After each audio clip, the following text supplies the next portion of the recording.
شب قدر کے لیے آخری عشرے میں کسی ایک رات کی تخصیص کر کے فقط اسی ایک رات میں عبادت کرنا اور باقی راتوں میں عبادت سے غفلت برتنا درست نہیں ہے۔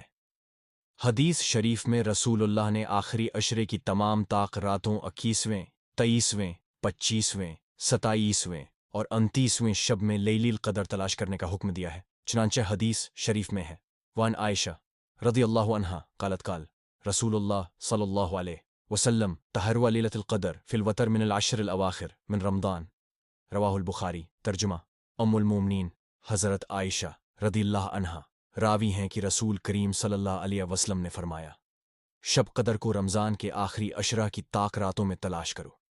بخاری۔ شب قدر کے اعمال کے بارے میں نوافل کی کسی خاص تعداد یا خاص طریقے یا باجماعت نوافل کی ادائیگی کی تعین شریعت نے نہیں کی ہے۔ انفرادی طور پر جتنی عبادت یا نوافل ادا کیے جائیں، قرآن پاک کی تلاوت کی جائے، اس کا بڑا اجر و ثواب ہے۔ البتہ شب قدر میں دعا سے متعلق حضرت عائشہ رضی اللہ عنہا نے حضور صلی اللہ علیہ وسلم سے پوچھا کہ یا رسول اللہ، اگر مجھے شب قدر کا پتہ چل جائے تو کیا دعا مانگو؟ حضور صلی اللہ علیہ وسلم نے فرمایا، کہو اللہم انک عفو تحب العفو فاعف عنی ترمزی مشکا، اے اللہ تو بے شک معاف کرنے والا ہے اور پسند کرتا ہے معاف کرنے کو، پس معاف فرما دے مجھے بھی ترمزی مشکائے۔ یہ نہایت جامع دعا ہے کہ حق تعالی اپنے لطف و کرم سے اخرت کے مطالبہ سے معاف فرما دیں، تو اس سے بڑھ کر اور کیا چاہیے۔